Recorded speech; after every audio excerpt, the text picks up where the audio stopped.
Hello, ski racing fans, and welcome to the American Downhillers podcast, episode 3 of season 2. I'm Doug Lewis, together with World Championship medalist AJ Kitt, Chamonix downhill champion Marco Sullivan, and soon to join us, Hahnenkamm winner Darren Rawls. Our goal is to share with you the stories, facts, legends, and inside lines of World Cup downhill. Today, we are talking about America's downhill, the birds of prey at Beaver Creek in Colorado, with a very special guest, Travis Ganong. Thanks for joining us, Travis. How are you and where are you? Yeah, thanks for having me. I'm actually in Beaver Creek. First training run is tomorrow morning. And so we flew down from Lake Louise yesterday, had a day off today to kind of get the body all sorted out and ready. And yeah, starting tomorrow, it'll be fun. So you are a two-time Olympian. He's thrown himself down the World Cup downhill, 104 starts, won 2 of the toughest downhills on the circuit, Santa Catarina and Garmisch. And on the birds of prey, he won the silver medal in 2015. Travis, why is the birds of prey downhill one of the best?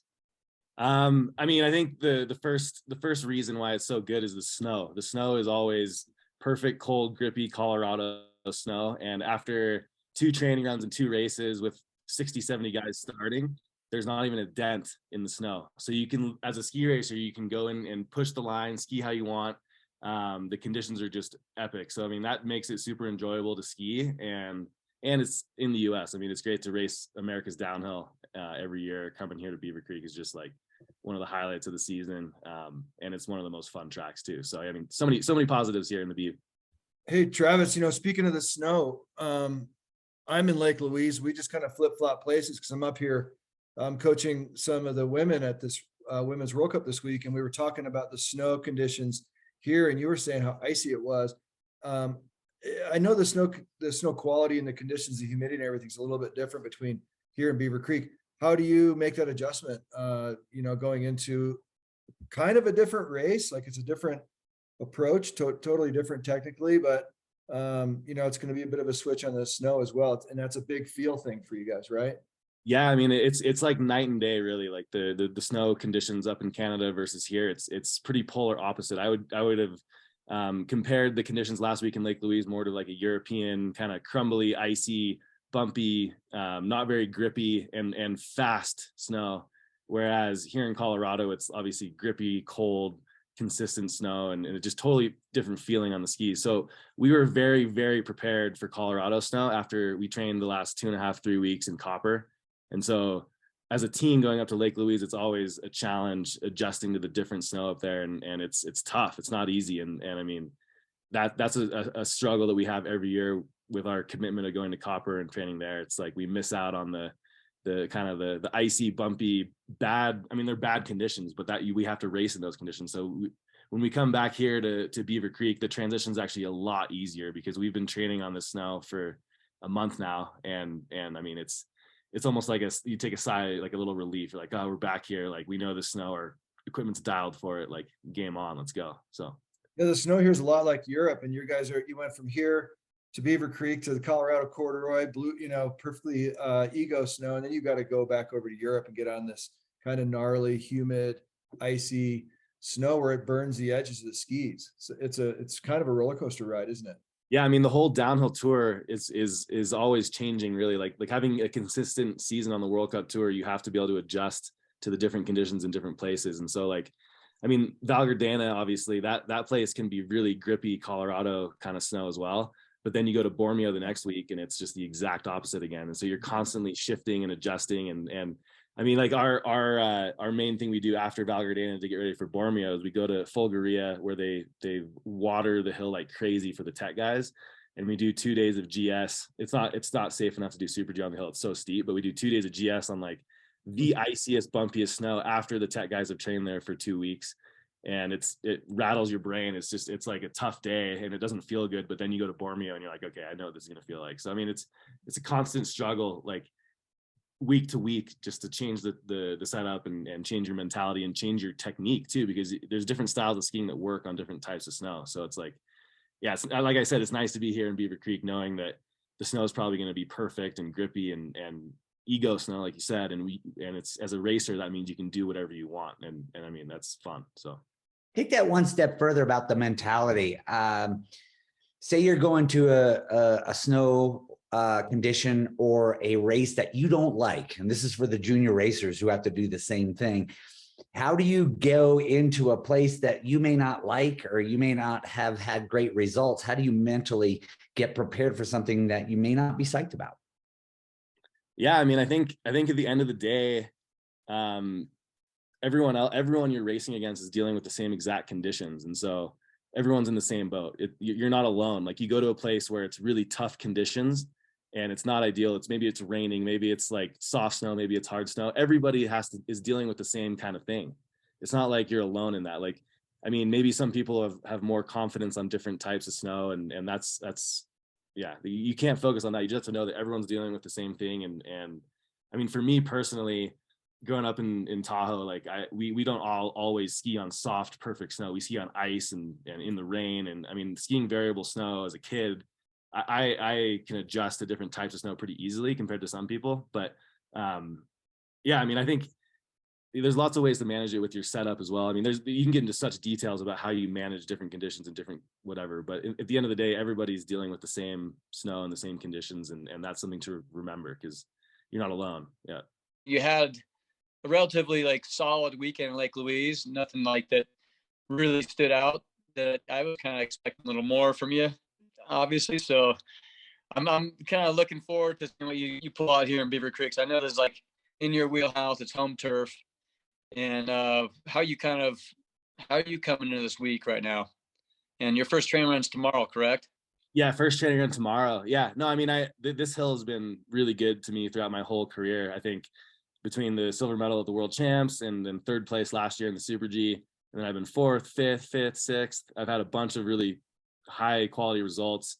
I love this hill. I've skied it more than anyone now that I've been racing the World Cup for 14 years now. So like I've skied this hill a lot.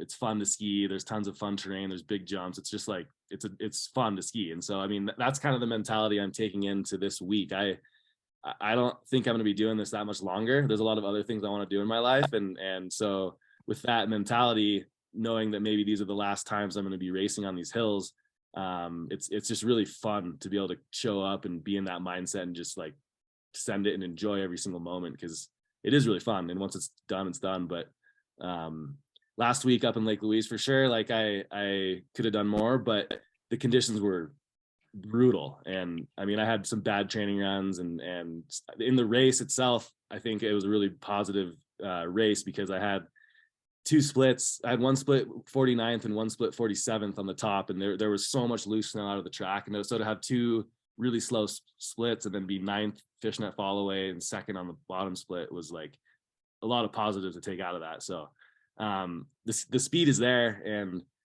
yeah, I mean, it's tough. It's a tough sport. So hopefully on race day, the race days here, I mean, I have 2 chances in the downhill this year, which is awesome. So hopefully by race day, I can put together some cool, good skiing and enjoy it. Yeah.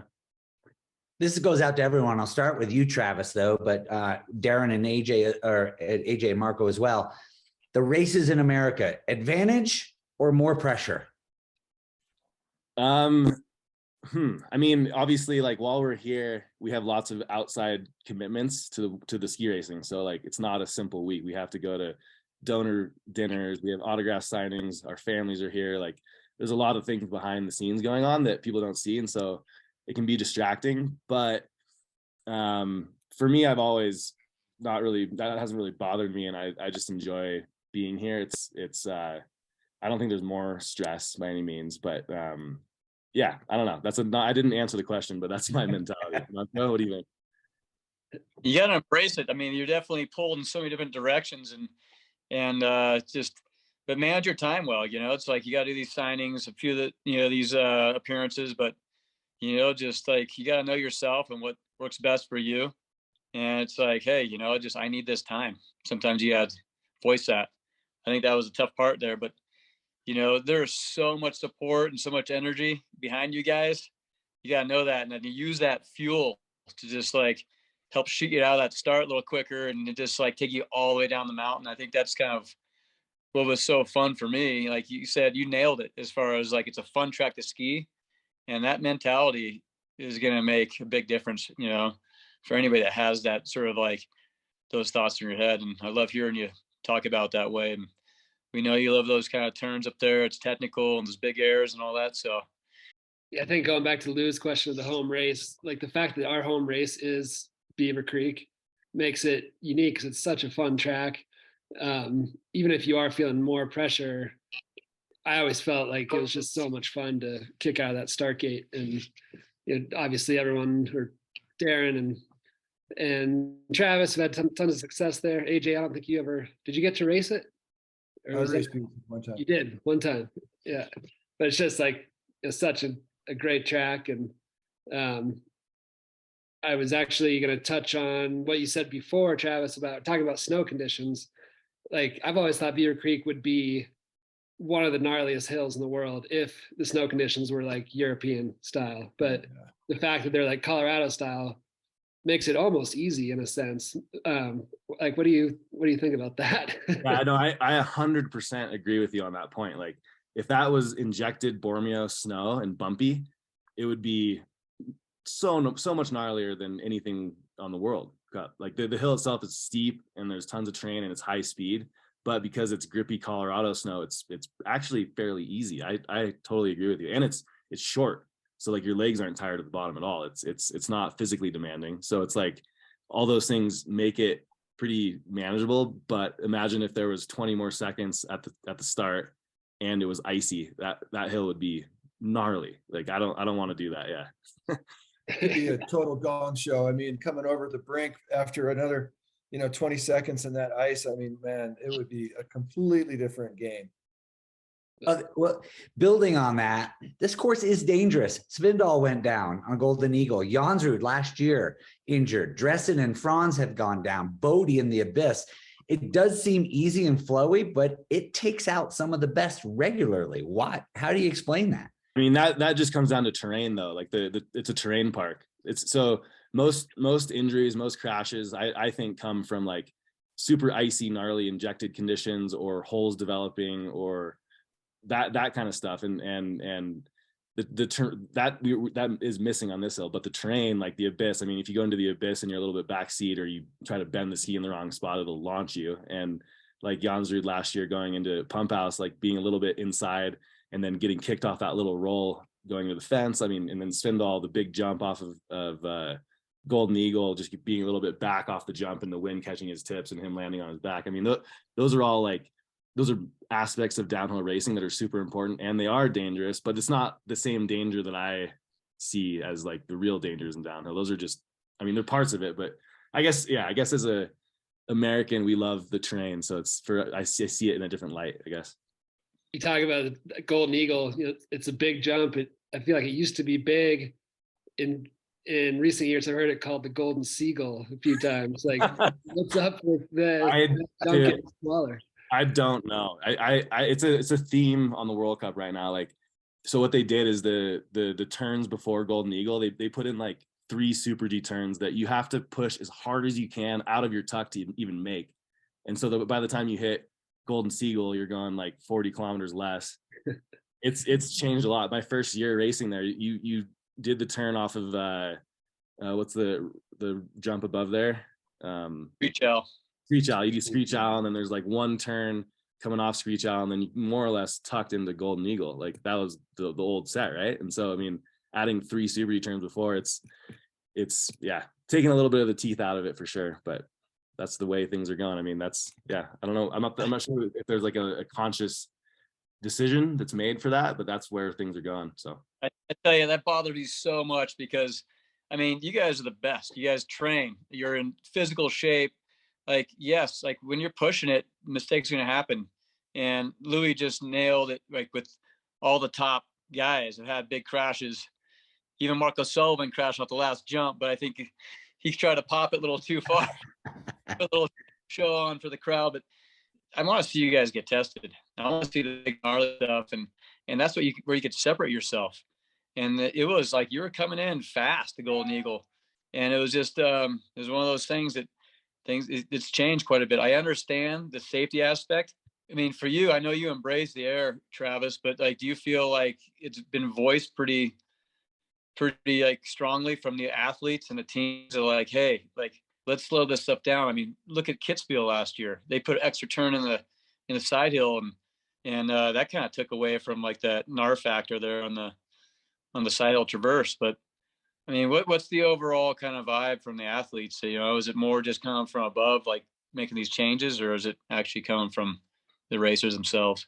Yeah, I think like in general, the European teams are really against jumps. And so like, for example, like during inspections, the Germans, the Austrians, the Swiss, some of the Italians, they're standing on jumps, just chipping away at the lips of these things and like constantly trying to make them smaller and smaller and smaller and smaller. And they're always complaining, and they're always saying like, I don't know, they're always making a point. Like we have an athletes working group that it's kind of an informal thing. And so like maybe the one of the top skiers on each team is in this WhatsApp chat group, and we check in after each training run and race to see how things are going. And yeah, I mean, the conversation around making the jump smaller and smaller and smaller, it's a constant thing that's coming from the European teams. And I don't know why, like, I don't know. I mean, a lot of those kids who are racing now didn't grow up doing speeds skills camps and practicing that kind of stuff. And they're great skiers, but they maybe missed out on some of that development. So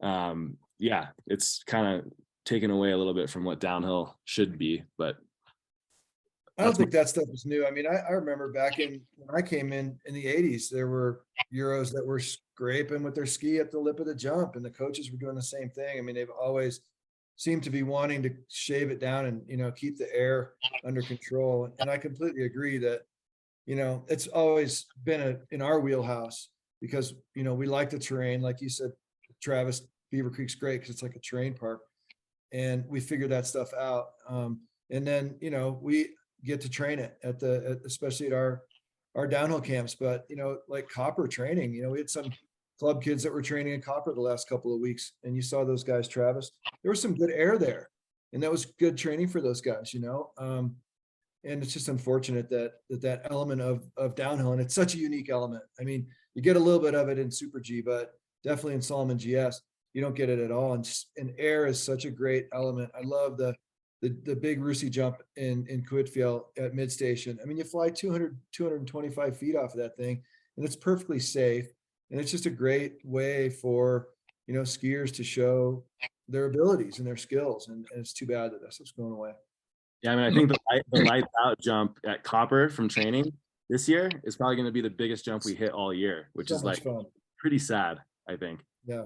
Yeah, just going back to that though, just like I love watching Supercross and Moto, and like when you have those big gnarly jumps and the really difficult, challenging rhythm sections, you see the best, you know, like shine, and that's where they actually make up time. They pull away. When you make things easy, everybody can pretty much do it, and I think that's the element that's like exciting to watch, exciting to ski, and going back to what both of you guys said about a lot of the Euros chipping, you know, the takeoffs down. Like I saw that one time in Garmisch. I got kind of mad at some of the guys for doing it.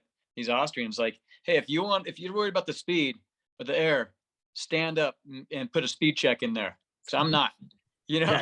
Yeah, don't take that away from me, because that's not what I'm going to separate. I need to find places where I can be faster than you guys, and this is like I want to fly anyways. It's fun, but yeah, that's a tough guy. It is what it is. And I think with Hannes Trinkle, he's trying to like implement a lot of terrain in the tracks, which is cool.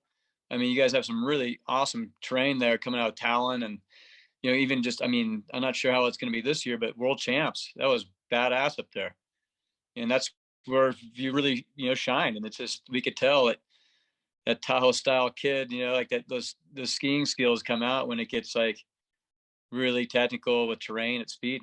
And so I hope it doesn't keep getting worse. Yeah, I mean, we'll hopefully tomorrow morning we'll go up for inspection, and it will be like super fast coming into Golden Eagle and tons of good terrain. And yeah, we'll see what it's like tomorrow. I mean, we're assuming right now based on the last years, but we'll see. Dude, you should bring a shovel with you and start packing up the takeoff a little bigger than Golden Eagle. That wouldn't go over. Or like scraping snow there and packing up this lip a little more and see what those guys say. Wend produces a sophisticated line of ski and snowboard waxes for use by skiers, riders, racers, and shops. The current Wend snow wax formulations have come from over 50 years of progressive blend reformulation and on-slope and in-lab testing. This has been in conjunction with the feedback of some of the world's top ski and snowboard athletes. Athletes who know real speed, like Kitzbühel champ Darren Rolfs and 2019 Birds of Prey GS champion Tommy Ford. Wend no longer sells any products containing fluorocarbon compounds and instead utilizes natural, plant-derived and/or biodegradable additives that substantially increase the overall eco-friendliness of the Wend Snow Wax product line. Give Wend a follow on Instagram at Wend Waxworks and purchase your Wend products at wendperformance.com. And don't forget to use the code ADH20 for 20% off your purchase. I'm going to start with Travis. And you guys can either agree or let's pick another section. But Travis, for Beaver Creek, Birds of Prey, what's your favorite section? You know, there's sections down here. There's the flats, there's, the brink and Talon, there's Pizzarina, there's Roosie's. What is your favorite section? And try to describe what it feels like to go through there. I mean, they're all my favorite sections, but if I was going to choose one, landing off Golden Eagle and then stiff legging the Abyss, and that feeling of like floating out of that, switching in the air, landing into Redtail and launch or into Harrier, launching off of that. And then the switch from there into the right footer, into the finish jump. I mean, that section, those like 20 seconds are as close as we get to like free skiing and downhill. It's so fun. There's tons of space for you to kind of pick and choose where you want to go. You can trim some line, you can give some up. There's blind turns, there's jumps. There's 3 big jumps, there's high speed, and you have to like have quick switches and get on the ski in certain sections. So like that section is so much fun. I mean, I think the sections above are a lot more technical and there's more going on there. And as soon as I land off Golden Eagle, I like black out. I don't think about anything until I get to the finish. It's like just autopilot at that point. It's fun down there. I love it. I echo Travis. That's my favorite part of that course too. It's not just my favorite part to ski up, but it's my favorite part to watch for that same reason. And some of the terrain here, I was telling some of the ladies today, there's a lot of terrain at Lake Louise and the course is kind of set around the terrain. I'm like, let's look at the terrain, ski the terrain. And that's the way that last section of Beaver Creek is. If you can just find the rhythm of the terrain and ski the terrain, it doesn't really matter as much if you're on the perfect line around the gates, because the flow of the terrain is where the speed is. I'd go with the same one. I hate to sound like a parrot, but I mean, that section is so good. And it, like Travis said, it feels the most like free skiing of any part of a downhill, I think. The way you're weighting and unweighting the ski, getting light, getting every time you're on the ground, you're doing a little bit of a redirection, and then you're light again, off big jump. It's like, it's the best for sure. D-Money. Yeah, I mean, just that bottom is great too. It takes a lot of will to go fast too. Looking for aerodynamics, like that last right footer going to the big jump. But I'll take it up to say come off the brink into the net turn, going to Talon. It's pretty cool to feel that like acceleration as you drop in, and try and like trim off line there if you can, and go like just going more direct and get that big belly at the net and come back on Talon. And there's some great action there where it goes like banked a little fall away, and then all through there it's just I mean, it's coming at you. It's in your face. And I love that stuff. And then you come through Pump House and speeds pick up. I mean, like Travis said before, I like them all. I love all those sections except for the damn start to the brink. Like that's just.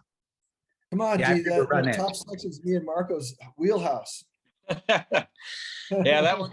I was always like trying to make up time from the first section on. When I had won the silver medal in 2015, that was one of the first times that I was competitive on the top flat. And I think Nyman won that split by like 2/10 like he normally does.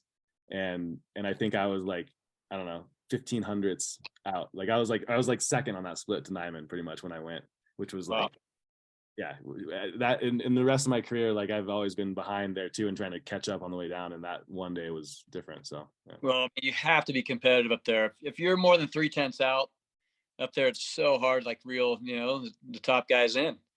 And so that's just, it's a big part. I think it has all the elements. That's what I love about Birds of Prey. It's like has all the elements.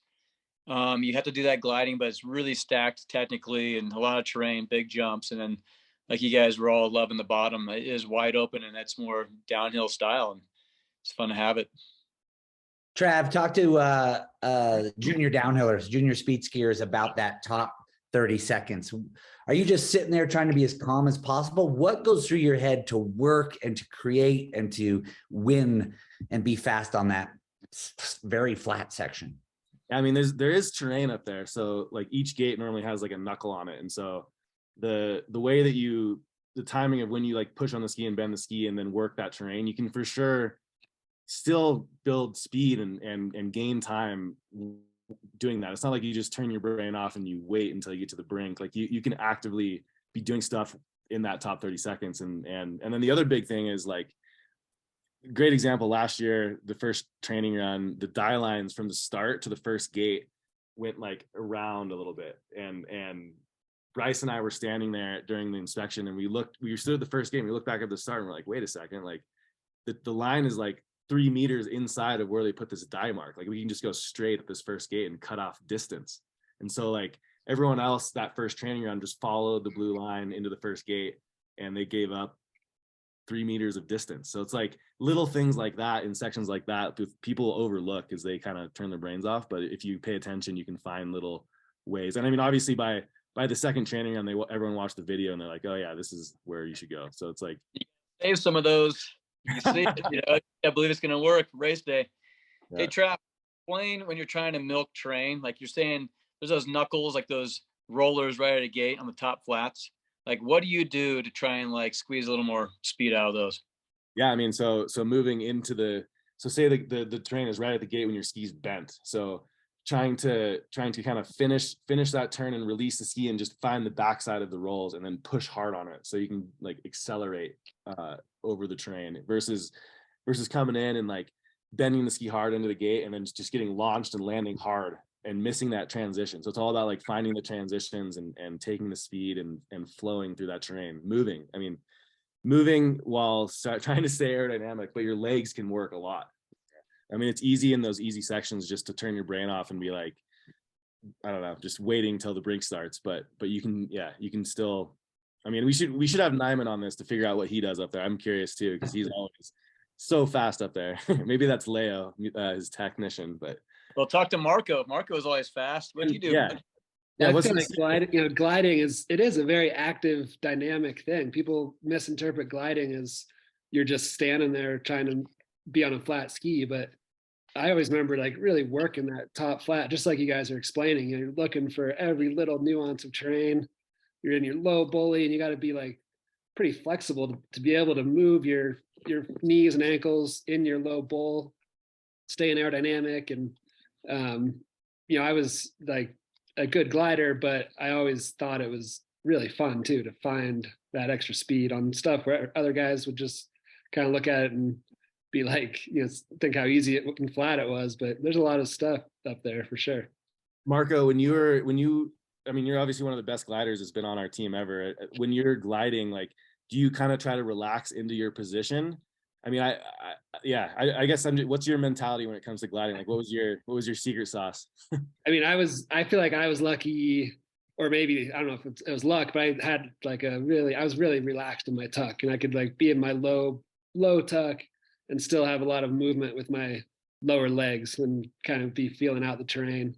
And I think it's just a touch thing, growing up in powder skiing and in the variable conditions in Tahoe, like you explained, a ton of free skiing, a ton of just learning the feel of the snow. And then once I was a downhiller, it was like just using that feel, but actually being in your tuck and trying to gain speed out of everything. Yeah, I mean, I noticed like when we were teammates for all those years, when you would kind of sink into that low tuck, you would kind of like, I don't know, wiggle or shake your legs a little bit and find that kind of sweet spot, and then you just be stuck in it, and you just take off. It's pretty cool. I've tried to kind of learn from those little things from watching, but yeah. Marco is definitely a fast glider, but the undisputed champ, I think, in gliding is AJ. Right. And I mean, like, come on. So, Alpine Jet, give us some of your tips, man. I have a few nuggets. I think the big thing for me is I always shifted my weight back to my heels a little bit when I got down to my low tuck and I was looking for gliding. I moved my weight to my heels, which was something I had to make sure that I got forward before the turns came up. But being on my heels would lighten the tips of my skis, and I felt like it created a little bit less resistance, and just let the skis kind of find their own way down the terrain. So there was, less of the edges fighting the terrain. And then the other thing was I tried to really use my ankles. I tried to feel the terrain through the bottom of my feet. I tried to use my ankles to just articulate over all the terrain. And it's all micro terrain stuff at that point. And as much as your ankles are kind of fixed in your ski boot and they don't move that much, they move on a micro level enough to really move over that little bit of terrain. And the combination, I think, of those two things, and then just being really aerodynamic as much as possible. And just sort of, I felt like for me, gliding down a course was like watching water ripple through gentle rapids. The water's just following the rapids wherever it kind of goes. And I always tried to just let my skis follow the terrain of the hill as much as I possibly could without, veering offline too much. Yeah, I thought of it as controlled chaos. So I was a tiny guy and I was super aero, but to be aero, I needed to be controlled in my upper body. So the elbows were always in. It's amazing how many elbows are out over the knees on World Cup next week at Beaver Creek for all the people that are not focusing on aero. So I had that control on top, super aero, but hips, knees, ankles was where the chaos was, just as you guys are saying it. They just have to be loose and chaotic and to let go of that control on the knees, hips, and ankles. So that's how I thought of it. So I'm going to move to the Super G, Trav, because you got third last year. You've never crashed in a training run or downhill at Birds of Prey, but you've crashed 4 times in Super G. But you've also been fast in Super G. Is Super G more dangerous on that hill? Like, explain the chaos of Super G on that hill. I've actually never crashed in Super G either. I looked it up. I missed it, I guess. Well, DNF, missing a gate is a lot different than crashing. Okay, my fault. Yeah. No, So why do you have 4 DNFs? Well, so that's just the nature of the beast. So Super G, obviously, you have to push hard without a training run, and there's tricky sections always. And so, last year there's 2 Super Gs, and the first Super G, there's always a little section coming through Pete's Arena, and I keep forgetting the name of that jump before the flat. Screech Owl. Screech Owl, right through Screech Owl, and then onto that flat before Golden Eagle. There's always the trail bends, and there's always a tricky little section where there's a blind gate, and you don't really know how much shape you need coming off Screech Owl. So last year in the first race, I was super fast on the top, and then I just totally messed up the direction coming into there, and I kind of had to throw my ski sideways and gave up a ton of speed and ended up in the 20s. And so for the second race day, which was, we don't normally get 2 Super Gs back to back, but I was able to really look at that differently, and I made a conscious decision after watching all 3 forerunners, the POV camera guy, all missed that gate on the second day, race day, because I started second, I believe, and then the first racer missed that gate too. And so I made the decision to give a bunch there, so I could connect the speed from the pitch onto the flats. And yeah, it all came together that day last year, and I think I was pretty close to winning, and getting a podium was awesome in Super G. But just to answer your previous question, Super G, just you have to push and you have to take some chances to be fast, and missing gates is going to happen, but that's better than skiing safe and being slow. So you brought up a point that was interesting for me as a racer. I did not like to look at video or just the live feed, because I was afraid of I've looked at it before. I've seen something, a mistake go down a certain turn or some terrain, and it would affect me, change my game plan a little bit. It's so hard to tell on TV. I would use more of the athletes, my teammates or coaches, for adjustments I wanted to make. Are you always using that as reference when you can at the start to watch? Super G it's tough. Yeah, for last year, I also don't really like watching it on TV, because it doesn't really portray what's happening. The angles don't really show the speed and the direction you need, and it's useful. It's really useful for certain things, but in Super G, in that day particularly, I was able to, from the start, to actually see what was going on, because the start is so steep, and you look straight down at most of the course. You're looking. Yeah. So I saw it visually. I didn't see it on TV. I saw it visually. I saw how the POV camera guy was going, I don't know, 20, 30 kilometers an hour slower than what we were going to go. And he missed the gate. And so I was like, oh, okay, that really pulls. And so that information is like super, super valuable. And the last couple of years I've been ranked right around 10th in the world in Super G. And so that means that I've been starting first a lot.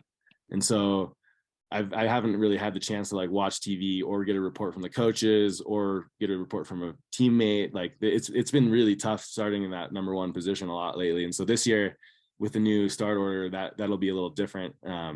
Yeah, Super G's, I mean, no matter how you spell it out, Super G's tough. Yeah, one thing too, being home turf, there's all Americans forerunning. So are you able, do you talk to any of those guys beforehand? Just like, hey, radio up and let me know about this one section, just kind of curious about it, how it's running. Do you use I'm pretty sure that's illegal. I'm pretty sure that's illegal, but we have done it. You're not gonna you're not gonna do it this year, we know, because it's no, illegal. I'll never do it again. I'll never do it. Well, so last week up in Lake Louise, there was 12 or 13 Italians and 12 or 13 French that were trying to race or vying for spots to race. And so on race day, a bunch of them obviously didn't race. And so the FIS decided to allow those guys to forerun. So there was no way. There was World Cup athletes from other countries forerunning Lake Louise, and I guarantee they radioed back up, you know? For sure. Yeah. This week, we are proud to welcome the ADL Ski Club as a new supporter to this season's podcast. The ADL has members all over the country and are huge fans of the World Cup and big supporters of the American Downhillers. Their dream trips go to Kitzbühel, Wengen, the Dolomites, and Japan for Japao. But this month, they are supporting the American Downhillers with an online auction to help raise money for the men's speed team coaches mentorship fund, and they need your help. The aim of the fund is to bring back experienced coaches and athletes to pass along their valuable insight, experience, and support to the new generation of coaches. This year's funds go to get Forrest Carey, Dane Spencer, and our own Marco Sullivan back coaching our best. For all information on supporting this fund, go to adlskiclub.com/fundraiser. That's adlskiclub.com/fundraiser. You can bet on all kinds of great US ski team gear with race suits available from Steven Nyman, Jared Goldberg, and Tommy Ford, as well as official US ski team clothing. All items are 100% tax deductible and will go exclusively to the fund. The ADL and Coach Scotty Venus, thank you for your support. Let's take that a little bit further. Let's start with you, Travis, but then go to all the others. What do you like to hear in your course reports? Course reports are really tough. I think the coaches have a really hard job, and I've learned more and more about this from like coaching at the American Downhiller camps and things, but I mean, it's really hard to portray the right type of information, and every athlete has different needs of what they want to hear. For me, I really want to know what's going on. I don't want anyone to sugarcoat anything or bring emotions into a course report. I want to know, like, are people missing gates? Where did this person crash? Is there a hole somewhere? Is it fast? Is it slow? Are people getting pulled? Like, I need like facts, and then I can decide what to do based on that. Like, I hate it when a course report comes across and it's like, conditions are perfect, like speeds are similar, jumps are similar, send it. Like, there's a lot of vagueness in that, where like similar to what? Like similar to to yesterday, the day before, to last year, like I don't know. I like the course reports that actually provide deep, like, information, and as the athlete, as the person actually taking the risk and skiing, like, I'm analyzing all that stuff, and I have to decide how to use that information to take the risk that I'm going to take to push however hard I'm going to push. Like, those are things that I'm going to make. I don't want my coaches to make that decision for me. I don't want my coach to be like conditions are perfect, you got to push harder than you've ever pushed before. Like, send it. Like, that's the most useless course report in the history of course reports. Like, of course I'm going to try my hardest, like I'm at a ski race, but instead tell me like is there a groove, or is there a shadow in this one turn? Is it dark? Like information, you know? Anyways. Yeah. It's up to the athlete, really. I mean, in my eyes, for me, like, I want to have a plan, and I talked about my plan to each coach in each section, and then it was to teammates as well. It's like, hey, you know, let me know how big this jump's going, or if I could trim off a little line coming into this one, like, you know, section here. And if you kind of like set those parameters and just kind of like what you want to hear, And then it's like, if nothing's changed and nothing's different than my plan, then let's just like, say nothing, just, but like, you have to have, there's an element of trust. You have to have trust between your teammates and the coaches to know what they're saying to really like, utilize to your advantage. Or like some guys, I just I don't even want to hear this course report. I'm out of here. Walk away. I was kind of one of those guys. I think I didn't really care much about the reports, like unless there's something really going wrong, a change from our inspection plan. I was like, whatever, it's all good. Now that I'm coaching a little bit, I pretty much give the as inspected report. The most useless report ever. You take the easy way out, man. Yeah, I was the same. I just wanted to know if it was different than yesterday or different than what I was going to expect or what we talked about, or, more speed, less speed, more air, less air. I mean, I didn't want too much information. I would say like for downhill, I'm on the same boat as you two. Like by race day, you don't really need a course report because you've done all the training runs, you're dialed, the line. Like at that point, you're just going. But for Super G, it's tough. Like yeah. How do you get your mindset to take that risk? If Super G is all about risk, Travis, how do you get there to ride that fine line? Yeah, I mean, I think it's a psychological journey that I take before each race. So like, and it's something that happens in the start. I mean, like during inspection, obviously I'm trying to like figure out my line and my plan and all these things. And it's something you really do internally. And then like during warm up, free skiing, I just kind of like try to relax and just feel my body out and make sure everything feels balanced and comfortable. And then at the start, it's just kind of, like I said, like a mental journey where I kind of go through checking in with all these little things that I need to check in with to make sure I'm ready to kind of push. And it's just a timing thing of where like, you're going to start bib 7, say, and so you have like 10 minutes before the start. And so it's just a routine that I go through in order to get to that position and like know that I'm just going to push as hard as I possibly can. And then I just let go. I'm like, all right, like whatever happens, here we go. Let's have fun. Like but it's not like you go from like sitting on the couch to like that. Like it's a build up throughout the race day to get to that moment where you're like, the moment's coming and you do everything you can to like prepare physically and mentally. And then you get there and you kind of like, for me, it's more of like just relaxing and letting go and be like, all right, like finally I get to go. Like the waiting game's over. Let's have fun. Like, and then whatever happens, it's, yeah. Travis, I got something I've been wanting to ask you. Like whenever I'm watching your race, if you're within like 7 or 8 tenths with 2 splits to go, I feel like you're always a threat to win because you like consistently pull back time on the second to last split and the last split of the race. Like sometimes it defies logic how fast you are on the last split. Is that like a conscious thing? Are you thinking about that, or what do you think's behind that? It's definitely not a conscious thing. I'm not like changing how I'm skiing, I guess. I don't know. I think I've never tried to go faster in any section. To answer that question, I've like never like consciously tried to go faster. It just naturally happens.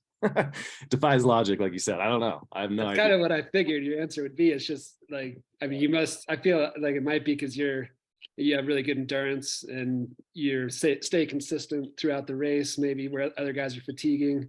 I mean, I never get tired. Like that's definitely something. Like I've never been tired. I feel like I could go right back up and I could do like a 4-minute race probably, and then I'd probably feel something, but like my legs feel great.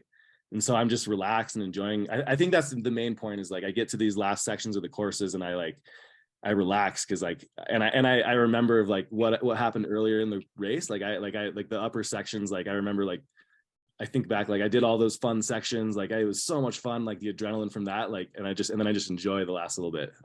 So that's maybe the switch in mentality from like the upper sections. I'm like trying to push hard and trying to do something and like really trying to like go fast. And then I like survive those sections. I make it down and then I just like relax. And I'm like, that was fun. And I don't know. Yeah. It's hard to have that mentality of like, wow, that was fun in the start house when you're about to go. And then like at the first or second or third split. But then like, once you've actually like skied a bit, it's like that you like I don't know, you get into the flow and you get into the rhythm. And I think if races were like a minute longer, I think I would have done a lot better in my career. Hey, so, I mean, obviously you train really hard, you're really fit, but how about like fueling up? Like, what do you do day before, say evening and then morning, like of the race? Like, what's the ideal for you as far as like fueling up? Yeah, I mean, for sure hydration is a huge part. So like for me, the hour or two between inspection and the race, I make sure I drink a lot, and it's a mixture of like electrolytes and creatine, and I also try to eat like a banana for some potassium, and like just really try to like to the point where I'm peeing every 5 minutes, like I'm overhydrated. But I think for some reason that's just kind of like the way that I like to prepare myself physically. And as far as food, I mean, it's so hard to have consistency with that when you're on the road. So I just eat whatever, but for sure, like a banana and then the sports mix. And then like the other thing is on the chair ride up to the start, having like 1 or 2 cliff shots, like or cliff blocks, those blocks. And then like 15 minutes before I go, having another block. Those are game changing as well. Do the nerves in the morning like shake out an extra for you? Like a pre-race? Not on the hill, but like for sure. I mean, just a little more than normal maybe in the mornings, but got to go in light and feeling like you're on fire, right? You don't want to be carrying extra baggage. Yeah. I apparently you had a pre-race routine then. Yeah, I did. It worked. That's why he was never fast on the top flats at Beaver. I should have held that thing in, but I was worried it was coming out. Is this good enough is this PG for a podcast? It's all good. I'll have to edit this one. Hey, Travis, do you like to know what specific racers have done? So are you looking at what Kriegmeyer has done or Foyt, or do you want to know the fastest time when you get in the gate? How much information on what's happening in the race do you want? I want, zero information about other people. Like at the end of the day, it's like, it's up to you to ski your race. And so if you're basing how you're going to ski off of how other people have done before you, then it's like, you've already lost the race. So for me, like the whole concept of competition and downhill ski racing, I don't really like. Like I love skiing downhill for the feelings I get of skiing downhill and pushing my limits, and the time is irrelevant like at that point. And so that's kind of where I'm at. Doug Lewis here. If you are a U12, U14, or U16, Elite Team fitness camps are for you. This is not your average fitness camp, as we teach the vital skills of sports psychology and sports nutrition, along with tough, challenging workouts. You will leave camp with more power, strength, and agility, with a deeper understanding about nutrition, and with the mental skills of confidence, focus, and pushing limits, which will take you to the next level. Over our 30 years, we have coached Olympic champions, World Cup stars, NCAA champions, including U.S. ski teamers Michaela Schifrin, Lauren Masuga, Alice Merriweather, Jimmy Krupka, Grace Henderson, and Sammy Worthington. And finally, although we push our limits to the edge, we have a ton of fun. We are holding 2 week-long sessions this July at the Killington Mountain School. Find all the info at eliteteam.com. Hey, you've been on the team for a long time, and maybe Marco and Darren can talk about what Travis was like as a rookie, but how has your mentality changed? What were you like when you were first on the team? What was crazy? And then as a veteran, what have you learned and how has it changed? I mean, when I first made the team, it was super stressful. Like being this little kid around all these like veteran ski racers, like being in that environment was like, gave you a lot of anxiety and stress. And to the point where like when I was young, I don't really remember a lot because I was constantly just like a ping pong ball bouncing off of everything and trying to like figure out what was going on and then trying to show up and race. So like when I was younger, that was kind of the mentality, and everything was new. And I mean, back in the day, like for sure we like partied a little more and like things were a little different, like it was fun, but it was like a lot to manage. And especially as a kid, I was pretty young when I was joining the crew. And then now that I'm older, I mean, I think all those little things don't matter anymore. Like you get to a point where like the travel and the pre-race routines and like all these things become so normal and just, I don't know, you don't stress over all the little things as much. And it just becomes, for sure, I'm like enjoying it a little differently now. Like I'm definitely relaxed and like enjoying each moment, and taking like the time to like hit the pause button and like just enjoy where I'm at and what I'm doing, and being like grateful for the lifestyle like that. When I was first on the team, all I was trying to do was perform, and that was like the only thing. And I missed out on like some of the other parts of the lifestyle and the sport and the traveling and the people and the food and the cultures. I mean, it's such a cool thing we get to do, but when you're young, you're just trying to perform. So yeah. I think that's great advice, like for young racers to take it all in and don't just think about your results at the end of the day. From all of us retired guys, I think it's a lot more than that we remember, and the results are just numbers on the page, but all the experiences are where it's at. Hey, Doug Lewis here, and I want to talk about the American Downhiller Speed Camp. American Downhiller is the leader in teaching young ski racers how to go fast and have fun. 2023 will mark the 6th annual American Downhiller Speed Skills Camp in Mammoth Mountain. Our speed camp is coached exclusively by current and former World Cup racers and coaches who are passionate about helping the next generation of athletes achieve their dreams. We specifically focus on aerodynamics, jumping technique, speed tactics, and the mental training required to safely navigate Super G and downhill race courses. If you are a ski racer who wants to go fast, check out our website, AmericanDownhiller.com, for all specific camp dates. Are we not going to choose top three? I must be leading our top three. You crushed it. Yeah. You crushed it. That's it. I win for the season after one race. You get 1,000 points. Well, I want to go top three and see who picks Travis to win. Yeah.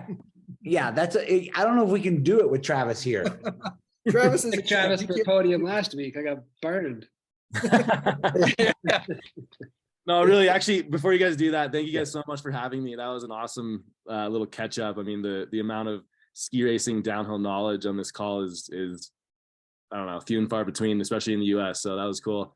Thanks for all the support. And you guys have all inspired me throughout my whole career. So it's been fun to learn from you guys. And then hopefully what I'm learning, I can pass on to the next generation and keep this ball rolling, because the American Downhiller crew is pretty special. So appreciate it. You guys can choose me. I'm going to leave now. Thank you. Bye. All right. Thank you, Travis. Go fast. Thanks, Trav. See you in a couple days. Good luck. All right. Travis is gone, so we can make our picks for the Birds of Prey downhill. We're just doing it for the downhill. Here's my top 5. That'll get Travis in it.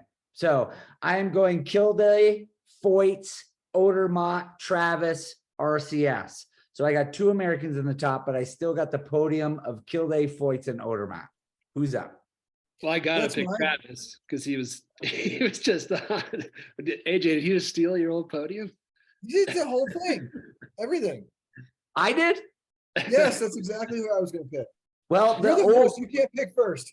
Okay, the veterans pick the same. All right, you rookies, Marco and Darren, let's do it. Oh man. I mean, I gotta go with Travis for the win because he just did a great interview.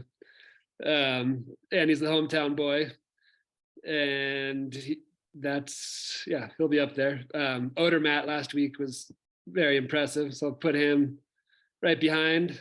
And Foyts coming back. He's won here a couple times, so go with Foyts for third. All right, D-Money. Yeah, Odermatt, Kildare, Foyts. And I get Travis just, come in and steal the show. And at RCS, I mean, it's just like, wow. Hard to predict stuff, but those top 3 guys are hard to bet against. So yeah, I gotta say, I think Odermatt's just licking his chops right now, the way he's skiing and the results he's had. And I mean, the way we saw him ski and training at Copper, I mean, that guy's he can win anything he wants to. I definitely want to just say something about all our picks. Not one Austrian is in our pick. So I'm very, very happy about that. I can sleep well. Anyway, thanks for watching and listening to our American Downhiller podcast. If you liked it, please spread the word. Share with your friend, coaches, teammates, and club. You can find us on skiracing.com, Elite Team's YouTube channel, and in audio form on either Spotify or Apple. And thanks to our American Downhiller sponsors, ADL Ski Club, Wend Wax, Elite Team Fitness Programs, and the American Downhiller Camps. For AJ, Darren, Marco, and for Travis, thanks for listening.